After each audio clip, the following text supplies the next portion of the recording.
जय हिंद साथियों। कल हमने रसों के विषय में जानकारी अर्जित की थी। रसों के विषय में जाना था, रस कितने प्रकार के होते हैं, उनके स्थायी भाव क्या होते हैं, अनुभाव, विभाव और संचारी भाव क्या होते हैं और कैसे स्थायी भाव को पुष्ट करते हैं। ये सारी बातें हमने डिस्कस करी थी प्रीवियस वीडियो में। दोस्तों, आज हम कुछ उदाहरणों के साथ में समझेंगे कि उन उदाहरणों में कौन सा रस है और किस प्रकार स्थायी भाव जो है वो पुष्ट होता है। ये सारी बातें देखेंगे आज के इस वीडियो में। देखिए, पहला उदाहरण है, उस काल मारे क्रोध के तन कांपने उसका लगा, मानो हवा के जोर से सोता हुआ सागर जगा। तो इन पंक्तियों में कौन सा रस है?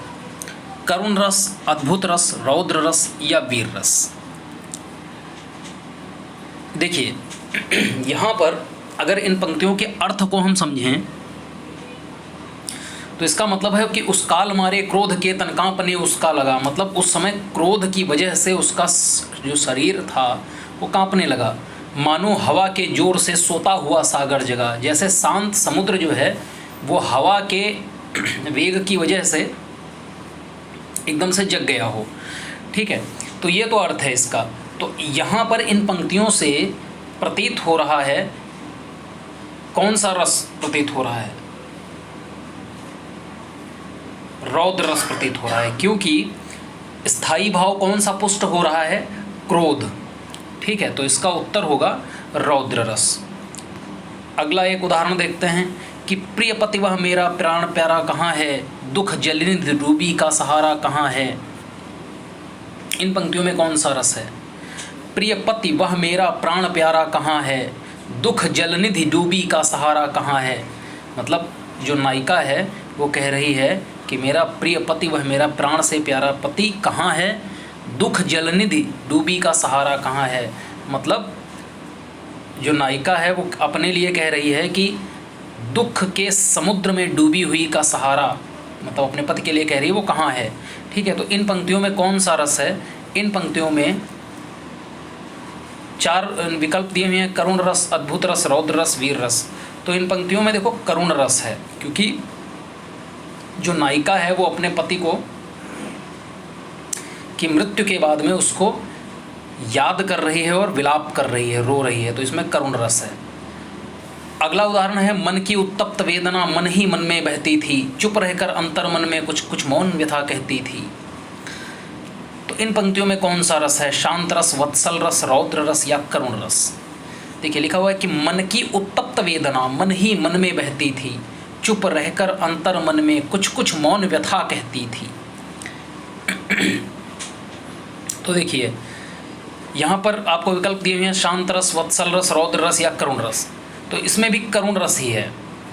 कारण क्या है कि यहाँ पर भी शोक स्थायी भाव पुष्ट हो रहा है, मन में व्यथा है ना, और वेदना है, ऐसे शब्द आए हुए हैं ना, विलाप, अंतर्मन कर रहा है, तो यहाँ पर करुण रस है।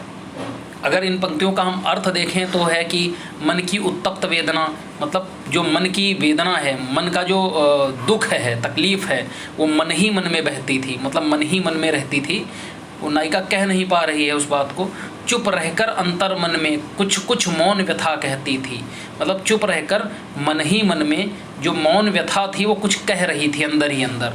तो इन पंक्तियों में करुण रस है। अगला है उदाहरण कि मेरे तो गिरिधर गोपाल दूसरो न कोई, जाके सिर मोर मुकुट मेरो पति सोई।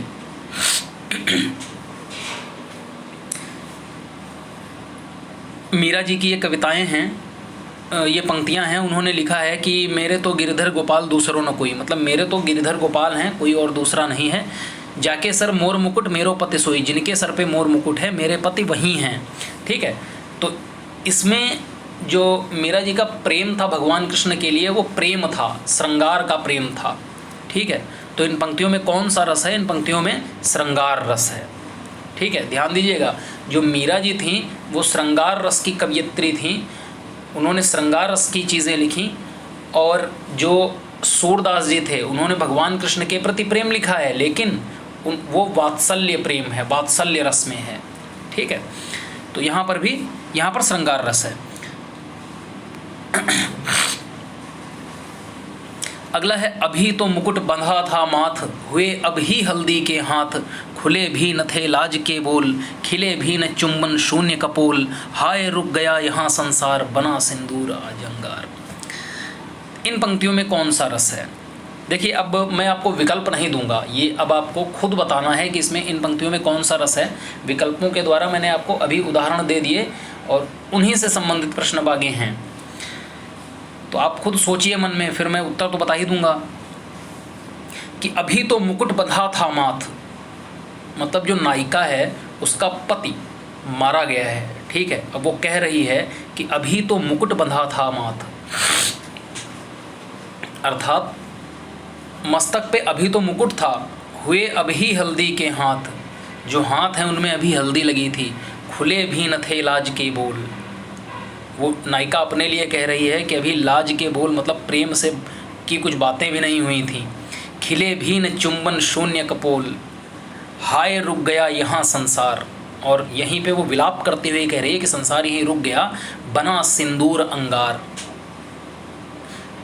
तो यहाँ पर करुण रस है। अगला है चमक उठी सन 57 में वह तलवार पुरानी थी, बुंदेले हरबोलों की मुख हमने सुनी कहानी थी, खूब लड़ी मर्दानी वह तो झांसी वाली रानी थी। इन पंक्तियों में कौन सा रस है? देखिए, मैं आपको एक हिंट देता हूँ, इन पंक्तियों में या तो वीर रस है या फिर रौद्र रस है। रौद्र रस और वीर रस में दोनों में बहुत छोटा सा अंतर होता है, बहुत सूक्ष्म अंतर होता है। देखिए, जो वीर रस होता है उसका स्थायी भाव होता है उत्साह, और जो रौद्र रस होता है उसका स्थायी भाव होता है क्रोध। तो ये जो पंक्तियां हैं इनमें झांसी की रानी के उत्साह, उनकी वीरता के बारे में बात हो रही है, उनके उत्साह के बारे में बात हो रही है, ठीक है। ये नहीं दिखाया जा रहा है कि वो बहुत क्रोध में थी, वो उत्साह में थी, मतलब काफ़ी वीरता के साथ में वो लड़ रही थी, ठीक है, अंग्रेजों से। तो यहाँ पर जो है वीर रस होगा, रौद्र रस नहीं। अगला है कहा कैकेयी ने सक्रोध, दूर हो अरे निर्बोध। कैकेयी ने क्रोध सहित कहा, क्रोध से पूर्ण होकर के कहा कि दूर हो अरे मूर्ख, दूर हो जाओ, ठीक है। तो इन पंक्तियों में रौद्र रस है, क्योंकि यहाँ क्रोध जो है स्थायी भाव पुष्ट हो रहा है। अगला है मधुबन तुम कत रहत हरे, विरह वियोग श्याम सुंदर के ठाढ़े क्यों न जरे। देखिए, कई दफ़ा क्या होता है, जो परीक्षाओं में आपको पंक्तियाँ दी जाती हैं तो उनका अर्थ निकालना बहुत महत्वपूर्ण होता है। अगर आप अर्थ निकाल लेते हैं तो निश्चित तौर पे आप बता सकते हैं कि कौन सा स्थायी भाव पुष्ट हो रहा है और कौन सा रस है उसमें, ठीक है। देखिए, इसमें गोपियाँ कह रही हैं कि मधुबन तुम कत रहत हरे, मधुबन वन से कह रही हैं कि तुम किस तरह से हरे रहते हो, ठीक है। विरह वियोग श्याम सुंदर के ठाढ़े क्यों न जरे, तुम श्री कृष्ण के विरह में खड़े खड़े जल क्यों नहीं गए। जब भगवान श्री कृष्ण मथुरा चले आते हैं तो वहाँ वृंदावन में गोपियाँ जाती हैं मधुबन में, तो कहती हैं कि मधुबन तुम कत रहत हरे, तुम क्यों किस तरह से हरे रह पाते हो। विरह भगवान श्याम के, भगवान कृष्ण के जो है तुम वियोग में खड़े खड़े जल क्यों नहीं जाते, क्यों न जरे, जल क्यों नहीं गए। तो देखिए, यहाँ पर विरह की बात हो रही है, वियोग की बात हो रही है, ठीक है। तो इन पंक्तियों में श्रृंगार रस है पहली बात तो। अब कौन सा श्रृंगार है? वियोग श्रृंगार है, इसको विप्रलंभ श्रृंगार भी कहते हैं। अगला है जब धूमधाम से जाती है बारात किसी सज धज कर, जब धूमधाम से जाती है बारात किसी की सज धज कर, मन करता धक्का दे दूल्हे को जा बैठूं घोड़े पर। देखिए, जब धूमधाम से जाती है बारात किसी की सज धज कर, मन करता धक्का दे दूल्हे को जा बैठूं घोड़े पर। तो आप खुद ही समझ सकते हो कि यार ये किसी ना ऐसे कवि ने लिखी जो खुद ही अक्खड़ी थोड़ा सा हास परिहास वाला रहा होगा। ऐसा भी कहीं होता है कि किसी दूसरे की बारात जा रही है और आप दूल्हे को धक्का दे करके खुद बैठ जाओ। तो इसमें जो है हास्य रस है, हास स्थायी भाव पुष्ट हो रहा है। अगला है एक और अजगर है लखी, एक और मगराय, विकल बटोही बीच में पर्यो मूर्छा खाय। देखिए, इसका अर्थ है एक और अजगर है लखी, मतलब एक और अजगर को देखकर, एक ओर मगराय और एक तरफ मगरमच्छ को देखकर, ठीक है, विकल बटोही बीच में, मतलब उन दोनों के बीच में जो पथिक है, ठीक है, वो व्याकुल हो गया है और व्याकुल होकर के पर्यो मूर्छा खाए, वो मूर्छित होकर के गिर पड़ा, ठीक है। तो अब यानी कि ये सिचुएशन कैसी है, भयानक है। उसके हृदय में भय हुआ, ठीक है, पथिक के हृदय में भय हुआ, तभी तो मूर्छा खा के गिर गया ना। तो इन पंक्तियों में कौन सा रस है, भयानक रस, ठीक है। और यहाँ पर भयानक रस है। चलिए, भयानक का स्थायी भाव क्या होता है, भयानक का स्थायी भाव होता है भय। चलिए, सिर पर बैठ्यो काग आंख दो खात निकारत, खींचत जीभई श्यार अतिहिम आनंद उर धारत, गिद्ध जांघ को खोद खोद के मांस उकारत, स्वान अंगुरिन काट काट के खात विदारत। आप देखो एक कितना मतलब विभत्स वर्णन किया गया। आप खुद सोचो इस बात को कि सिर पर बैठ्यो काग, एक लाश पड़ी हुई है, उसके सर पर एक कौवा बैठा हुआ है, ठीक है, आंख दो खात निकारत, दोनों आँखों को खा रहा है, चोंच मार रहा है उसमें और खींच रहा है, ठीक है, आँखों के साथ में मांस निकल रहा है। खींचत जीभ स्यार, जीभ को सियार खींच रहे हैं, अति ही आनंद और धारत, और मन में बहुत हर्षित हैं वो सियार, अरे यार तो खाना मिल गया, ठीक है, और पूरी विभत्स तरीके से उस लाश को खा रहे हैं। गिद्ध जांघ को खोद खोद के मांस उकारत, जो गिद्ध हैं वो जांघ पर बैठे हुए हैं और चोंच से जांघ को खोद रहे हैं और उसमें से मांस नोच रहे हैं, मांस निकाल रहे हैं। स्वान अंगुरिन काट काट के खात विदारत, जो कुत्ते हैं वो उंगलियों को काट काट के खा रहे हैं और इधर उधर विदार रहे हैं, मतलब गिरा रहे हैं, फेंक रहे हैं, ठीक है। तो आप सोचो कितना मतलब ऐसा घृणित वर्णन कर दिया गया। अगर खाना खा रहे हो तो खाना नहीं खा पाओगे, इतना घिन आएगी आपको। तो ऐसा वर्णन जो होता है वहाँ पर कौन सा रस होता है बताइए, वहाँ पर होता है बीभत्स रस, ठीक है। बीभत्स रस जो है इसका स्थायी भाव होता है जुगुप्सा या घृणा, मतलब हिंदी में समझो घिन, ठीक है, सिंपल भाषा में अगर समझो घिन आती है, ठीक है। तो यहाँ पर बीभत्स रस है। अगला है बिनु पग चले सुने बिनु काना, कर बिनु कर्म करे विधि नाना। देखो ये तो वही बात होगी कि आँख के अंधे नाम नैन सुख, मतलब गंजा कंघा लेकर चले। देखो बिनु पग चले सुने बिनु काना, मतलब बिना पैरों के चलना और बिना कानों के सुनना, कर बिनु कर्म करे विधि नाना, और बिना हाथों के वो विविध प्रकार के कर्म कर सकता है, ठीक है। तो ये बात जो है थोड़ा हजम नहीं होती है, मतलब ये आश्चर्यजनक है, ठीक है। तो इसका जो इसमें रस है अद्भुत रस है। अद्भुत रस का स्थायी भाव होता है विस्मय। चलिए आगे चलते हैं।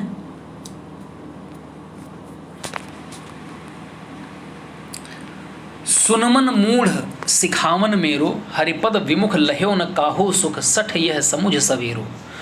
देखिए इसमें जो कवि है वो ये कह रहा है कि सुन मन मूढ़, अरे मेरे मूर्ख मन, सिखावन मेरो, मेरी जो बात मैं कह रहा हूँ, जो तुमको सिखा रहा हूँ, बता रहा हूँ, उसको सुनो। हरिपद विमुख लह्यो न काहू सुख, ठीक है।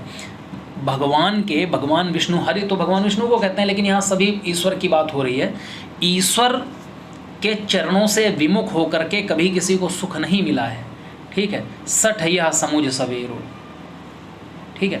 तो सठ मतलब होता है मूर्ख। तुम इस बात को सुबह समझो कि मैं तुम्हें ये बात बता रहा हूं कि बिना ईश्वर के चरणों से विमुख होकर के कभी किसी को सुख प्राप्त नहीं हुआ। ये इतनी ज्ञान की बात मैं कभी अपने मन को ही बता रहा है, ठीक है। तो यहाँ पर देखिए निर्वेद की बात हो रही है। वो किसी भी उसकी कोई इच्छा नहीं है, वो कोई सांसारिक बात नहीं कर रहा है। जब ऐसी बातें होती हैं, अलौकिक बातें होती हैं, ठीक है, तो वहाँ पर होता है शांत रस, मतलब कैवल्य की प्राप्ति हो गई उसको। उसका मन जो है अब पत्नी में नहीं लग रहा है, ईश्वर में लग रहा है, ठीक है। तो यहाँ पर शांत रस होगा। और शांत रस का जो स्थायी भाव होता है वो होता है निर्वेद। अगला है मैया मैं नहीं माखन खायो, ख्याल परे ये सखा सबे मिली, मेरे मुख लपटायो, देख तुही सीके पर भाजन ऊंचे पर लटकायो, तू ही निरख नान्हे कर अपने मैं कैसे कर पायो। देखो पहली चीज़ तो इस तरह की पंक्तियाँ जब आती हैं तुरंत मन में आ जाता है कि लिखी किसने होंगी, सूरदास जी ने लिखी हैं। और सूरदास जी वात्सल्य के बहुत मतलब महासागर थे, वो वात्सल्य रस में ही उन्होंने सब कुछ लिखा है।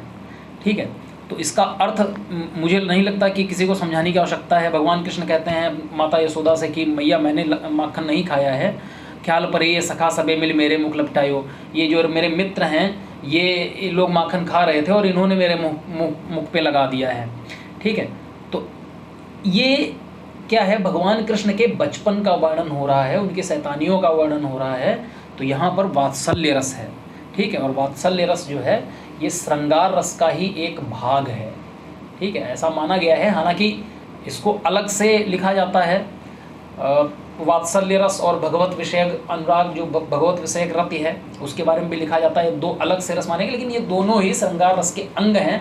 इसी वजह से कल मैंने आपको एक बात बताई थी, जो प्रीवियस वीडियो था जो बनाया था उसमें मैंने आपको बताया था कि देखिए भरत मुनि के अनुसार रसों की संख्या 8 है। भरत मुनि का जो नाट्य शास्त्र है उसमें रसों की संख्या 8 है। उसके बाद में उसमें नमा रस जुड़ा है, शांत रस। शांत रस भरत मुनि के नाट्य शास्त्र में नहीं है, ये प्रश्न भी आया है कई बार। ठीक है, कि कौन सा रस भरत मुनि के नाट्य शास्त्र में नहीं, तो शांत रस नहीं है। शांत रस के बाद में जो 10वां और 11वां रस है, वो पहला है 10वां रस है वात्सल्य रस और 11वां रस है भगवत विषयक रति। ठीक है, तो ये दोनों जो रस हैं ये बाद में जोड़े गए हैं। तो इस प्रकार से 11 रस हो गए। लेकिन परीक्षाओं में अगर आपके आता है कि रसों की संख्या कितनी है और आपको ऑप्शन में 9 और 10, 9 और 11 इन दोनों में से अगर दोनों ही ऑप्शन दिए हुए हैं तो आप 9 पे टिक करेंगे। अगर सिर्फ 11 दिया हुआ है 9 नहीं दिया हुआ है तो 11 लिखेंगे। ध्यान रखिएगा इस बात को बहुत अच्छी तरीके से, क्योंकि ये प्रश्न कई बार लड़के गलत करते हैं। 9 और 11 दोनों दिए होते हैं, पता लगा 11, अरे रस तो 11 हैं, 11 पे टिक मार दिए। नहीं, रस 9 माने गए हैं, लेकिन जो वर्तमान में हिंदी व्याकरण में 11 रस माने जाते हैं। 2 नए रस एक प्रकार से उसमें जुड़ गए हैं। ये श्रृंगार रस के ही भाग हैं, एक्सटेंशन है उनका। तो ठीक है, धन्यवाद आप सभी का। मिलते हैं नेक्स्ट वीडियो में। उम्मीद है आपको रसों के विषय में जो है पूरी जानकारी मैंने दी है, और आप भी 1-2 बार इन वीडियोस को देखिए तो आपको भी रस समझ में आएंगे। हाँ, एक बात और मैं स्पष्ट तौर पे कहना चाहता हूँ कि इसके पहले जो वीडियो मैंने आपको बनाया था रसों का, तो उसमें विभाव, अनुभाव और संचारी भाव अच्छे तरीके से बताए थे कि विभाव क्या होते हैं, कितने प्रकार के होते हैं, अनुभाव क्या होते हैं, कितने प्रकार के होते हैं, संचारी भाव क्या होते हैं, कितने प्रकार के, इनकी संख्याएँ भी पूछी जाती हैं। ठीक है, और उसके बाद स्थायी भाव क्या होता है। तो ये सारे जो क्षेत्र हैं इनसे बहुत अधिक प्रश्न आते हैं, और रसों में जो विभाव, अनुभाव और संचारी भाव है ये थोड़ा सा एक क्रिटिकल फील्ड है, मतलब टेक्निकल फील्ड है, इसको समझना ज़रूरी है। तो आप प्रीवियस वीडियो पे जा करके उसको 1 से 2 बार देखिए, आपको चीज़ें समझ में आ जाएंगी। ठीक है, धन्यवाद, मिलते हैं नेक्स्ट वीडियो में।